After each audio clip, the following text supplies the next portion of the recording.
This is the Kia EV6 GT. Now we've already reviewed the normal EV6, so if you want to know how practical it is or how big the boot is or anything like that, you're probably better watching that. This is solely about the GT. Is it a performance car? Is it a fun car? Can it put the power down? Can it handle the power? Is it just engaging? Because that's what I want from something like this. So that's what we're concentrating on, not the car as a whole, but just the GT.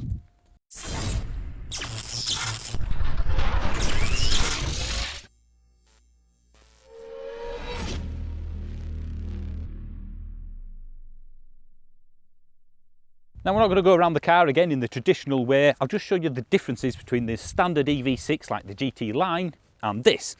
Essentially it's the same. I mean, it looks unique. I give them full maximum points for making it different. I don't like a car that it's a safe bet. But the difference with the GT and the rest is that these are vertical, these little lines, as opposed to horizontal. So yeah, only the geeks will spot one. The side's pretty much the same, so there's no point in showing you the whole of that. This though is unique. You've got 21-inch wheels and the unique design as well, which, well, given the low profile nature of it and these type of wheels, there's going to be some curbage going on there. That's what I'd be worried about. I do like the calipers, like a lime greeny yellow affair. Just, it shows intent. The back again is pretty much the same, apart from you get a bigger spoiler and this GT badge. Oh, and they've got more of a diffuser going on. But other than that, and this rather cool number plate, it's standard EV6 look. So it's very subtle. I'm not sure how I feel about that.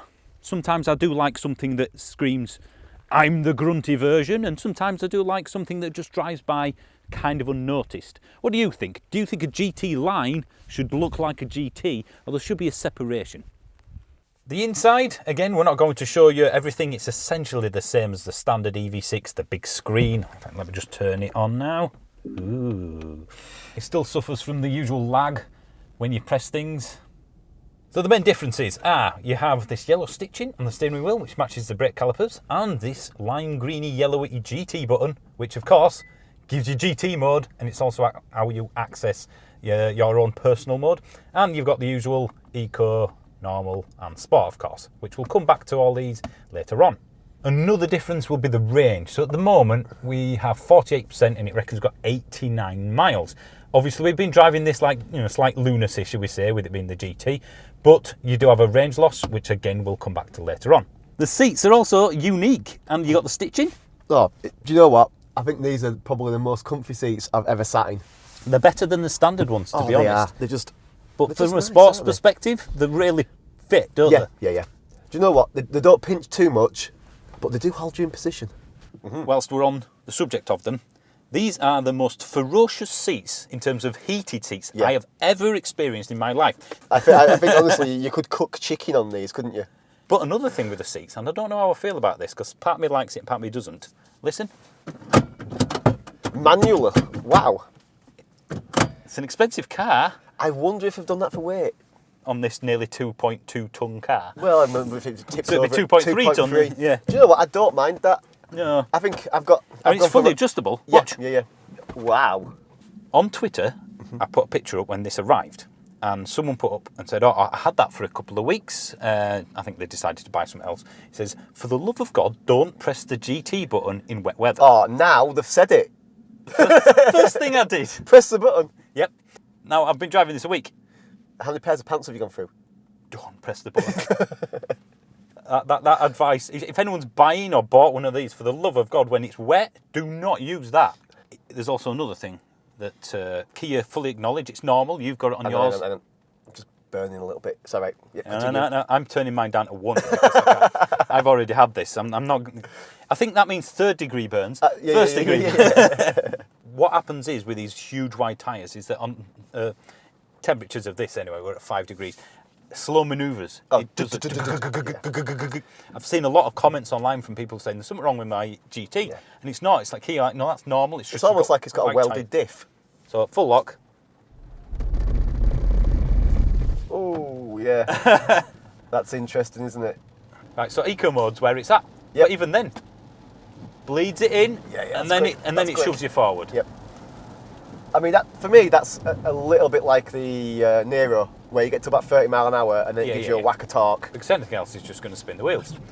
Which is sensible. Yeah. And this is 4-wheel drive, so you've got that extra grip and ability. But let me just put it into just sport mode for a second. Whoa, there we go. Yep, I can feel the tyres losing. All 4. Yep. And all of a sudden, on this road especially, I mean, that was, I think we got to 40. Yeah. I didn't want to go any higher. I think it's, whoa, yeah. It's not one of them, it's... Back to eco mode, I think. Yeah. It's strange, isn't it? Because I think you're not used to, some lads say, not used to a car like this having all that performance straight away. Well, is it? This is the struggle in my head, because this is, for me, I'm guessing, an all-rounder. It's a family car, and you've got the silly supercar levels of performance. I mean, they are supercar, aren't they? 580 brake horsepower-ish. Yeah. That's insane out of a car of this size. 2.2 tons. And like you said, the torque is rip your face off, isn't it? But I'm thinking, well, hang on a minute. Right, so in any time it's not bone dry, I cannot realistically use GT mode. Well, even bone dry, you'd have to get your tyres warm. Yeah. So then you would only use it when you're having a bit of fun in sunny weather. Yeah. Which is essentially what my TT does. Only comes out when it's nice. But you can have a lot more fun in that at a slower speed. Yeah. This, I don't trust myself with. It's not the car. It's I don't have the talent to cope with the power think of sometimes it in wet. BHP's a little bit like adding sugar to cake. Yeah. I don't know, I'll make it better by putting more sugar in it. Yeah. And it's like, well, that's going to make it a little bit better, but it's everything else as well. Sometimes you can have a lot more fun with a lot less of something. And that can be power. And that's the thing. I mean, the Taycan, it was wet when we tested that. It was probably It was below cold. 0. Yeah, it was below 0. Yeah. I felt comfortable with my capabilities in that car. And I know it's a different kettle of fish. That's been designed to be that powerful from the ground up. This hasn't. This has just gone, some guy's gone, oh, we've got this really powerful set of motors. Do you want them? Should we use them? And then Kia's gone, yeah. Now, I don't mind a bit of insanity, but I couldn't. If I owned this, I would be in eco mode for what? 70% of the weather we get in the UK. Yeah. Maybe normal sport mode occasionally. GT mode. Well, do you know what? It'd be track. It's a track. It is, but then who's taking this to a track? It's a 2.2 ton family car. So is this a car that exists Just because you can? Yeah, I think so. No, I don't feel like I could push this, so therefore I can't have fun in it. Sort of in that. Yeah. You know, like the MX-5 where it's not a powerful car, but everyone that drives it has fun. Well, I think the thing is you're pushing it. So eco mode is just shy of 300 brake horsepower, which is fast. Yeah, that's a lot of ponies. Even in something in this heavy. Yeah. And you got obviously that instant torque, and that for me is where this chassis, where this car is at. I'm not saying it can't cope with nearly 700 brake, because it can, but I feel like it will only work on a track. Yeah. Do you know what? Is it the unpredictability? Yeah.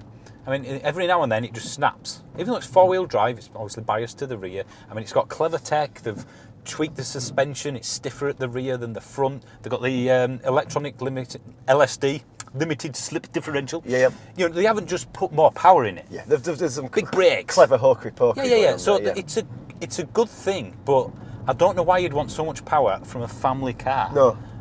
It's a bit at odds, isn't it, really, with itself? Yeah, but why not, I suppose, yeah.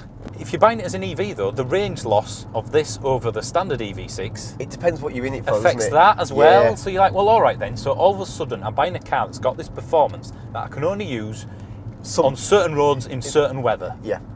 Unless you're really, really good at but driving. But even then, though, you wouldn't want to be driving it like that on the public road?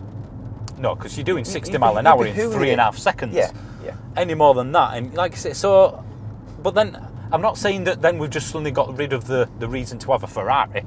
No, well, Ferraris, I think for Ferrari is you can have a lot of fun just driving that slow. Yeah, as in you're in a Ferrari. It's an experience. Yeah, being in the car's the experience, whereas this is just a standard EV6. It's not undrivable. It's just you need a talent level that 90% of the population don't have, me included. How many YouTube videos do we see? Yeah. About people going, and suddenly the back comes round bang! You in the bush. There's no way I would lend this to somebody. No. It's not something you want to lend, is it? Because what you would do, you'd lend it to them, and exactly like the person did on Twitter, you would say, for the love of God, do not press the yellow button. And if that was me, I'd be like, press the yellow button? Certainly will. That's exactly what I want. And then I'd be just giving you a set of keys back. So sports mode.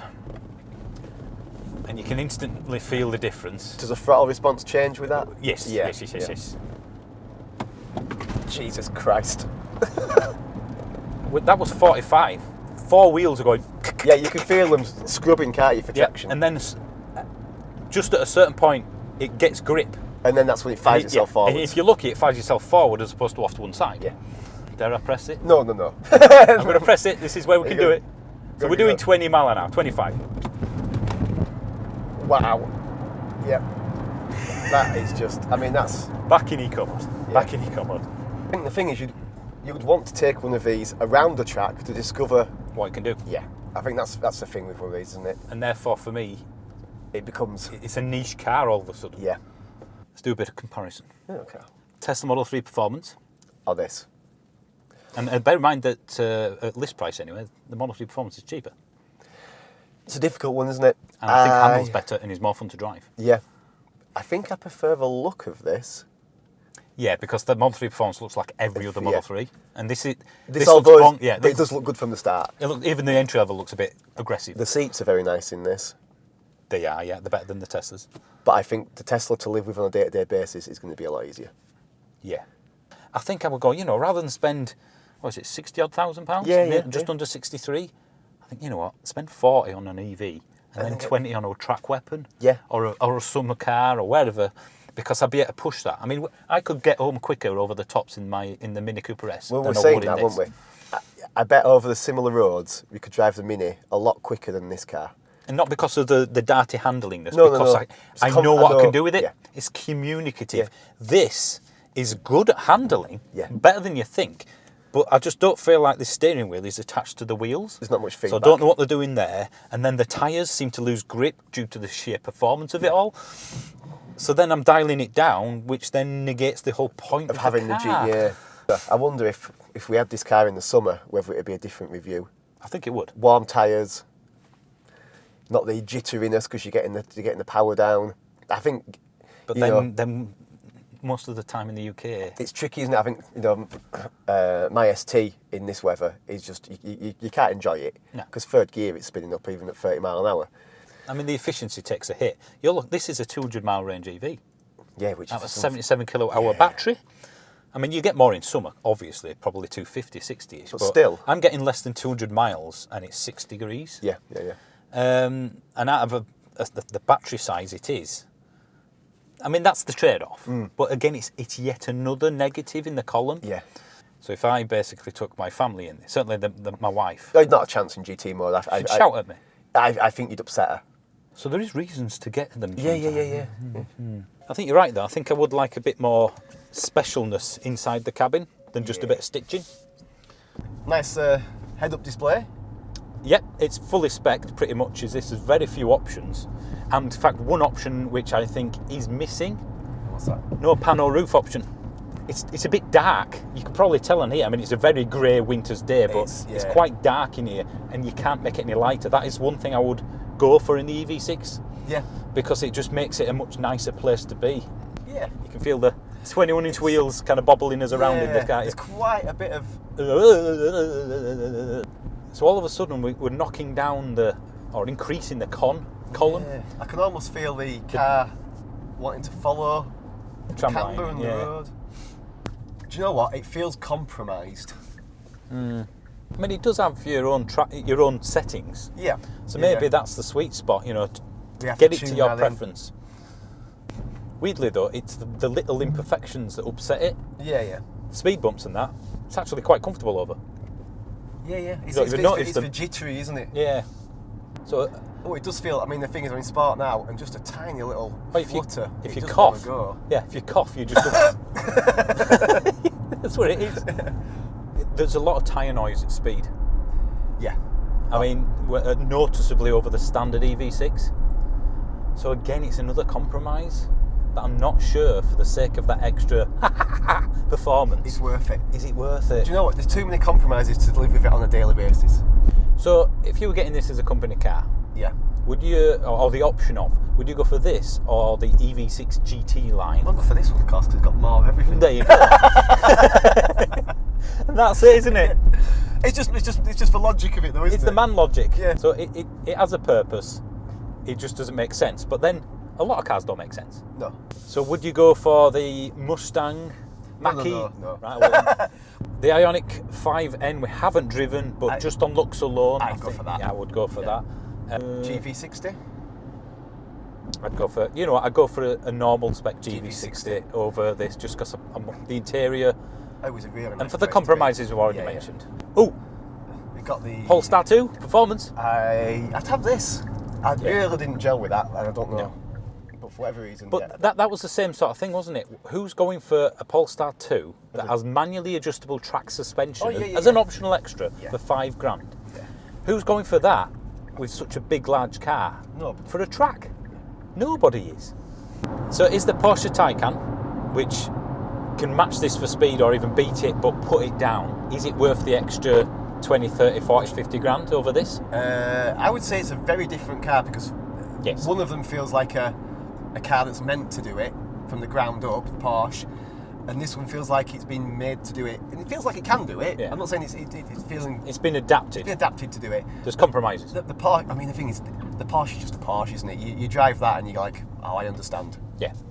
And you do feel more special just sat inside it. Yeah. There's a little bit of that as well. I mean, the thing that hit for me is when you went, if you have one of these, you could get one of these or the GT line as a company car, which would you get? Yeah. So even though we're going, toys, it's utterly pointless. Would you have one? Oh yeah. Too right. Yeah, I'd want to scare myself to death every day. Yeah. So just under 63 grand. But we've had a look on Auto Trader and we can find one that's 6 months old with like 2,000-3,000 miles on it. Ex-demo. An ex-demo for just under 50. Yeah. I mean, at that point, you're like, ooh. In fact, there were one for 47. 47, yeah. That had a bit of mileage. All of a sudden, that was like 5,000 miles. Was it? Yeah, it was a GV6. Yeah. So all of a sudden, you're thinking 47 grand for a 9-month-old version of this? Yeah. Ooh. It does beg the question what this would be on insurance at the moment. I wonder. It might be worth taking I might have a look when I get home. I'll tell you what. Interest. I'll put up now at the bottom of this screen how much it's cost for an insurance quote for this car. Yeah. So now what we have to do is film the 2 different variants. Good luck, okay. So the first one will be that's not too bad. Yeah. Well, that's not too bad actually. That's really good. I think that's not bad at all. Whoa! Jesus! Woof. It's a Kia. Seamless editing will sort that out. Just remember not to leave both of them in. It is noisy though. We're doing 70 mile an hour now. Yep. And I don't know what it comes across on camera, but I have to put things in to try and mute the road noise. It is noisy. And we're having to talk up. Yeah. So on a long journey, not quite GT-ish. No, it's not though. So how do we summarise this then? Bonkers, insane, compromised, not for me, but given the option over a standard version, I would always go for it. Yeah. So it's like a night out. You always drink more than you should. But you had a good time, but the day after you're going... I wish I hadn't have done that. So it's a hangover. It's a hangover, yeah. The Kia EV6 Hangover. Yeah. Is that the title? I think it is, yeah. There we go. This is how we do these things. We just make it up as we go along. It does beg the question though, given the fact you get a 7-year warranty on this, when this is, let's say, 3 years old, going off what the others depreciate, oh yeah. Are you getting this for like 20 odd grand when it's 3 years old and you've still got 4 years warranty left on it? So ultimately then, let's finish summarising this. Is this a fun to drive car? I'm going to say no. I'm too nervous personally, but some will find it as fun. I think it has... I'm not a bad driver. No. You know. I think it would be. I just don't have the confidence in the wet to take a corner anywhere near like it probably could do. I think in the dry it'd be a very different story. Yeah. I got, like you said, round the roundabout then, no real sense of how much grip was left. Yeah. Pulling onto the bypass, there's no way I was flooring it until I was totally straight. It's like driving a rear-wheel drive BMW. With a lot of power. Yeah. So it's perfect for Nürburgring. It is. It's a Nürburgring taxi. Yeah. Right. I think that's the worst summary we've ever done of a vehicle. I think usually we're just drive one yourself because we don't really know. Well, I think we should say that though. If you're looking for a performance EV, like a Polestar 2 performance, something like this, the Ioniq 5N, blah blah blah, drive it because you might think, oh, actually, I do really like this. I don't have your shortcomings. Yeah. But I just don't think the communicative nature that some of those have is here, and that's why I wouldn't choose it. But by all means, test it. Yeah.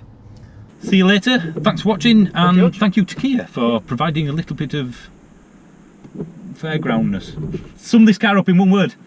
I can't do it in one word. Come I on. can do it in two. Go on. Jekyll and Hyde. Oh no, when did it do that? Just to highlight how professional we are, this said, who knows how many minutes ago, card full. Now what we should do is refilm those bits, but what I'm going to do instead is use the audio from this really terrible microphone, And just because I can't be bothered. Put through some filters. Yes, and to be fair, you've got to pick your daughter up, I have. and the light is fading. It is. It's only 1 o'clock. So there you go, that's what you get. Professionalism.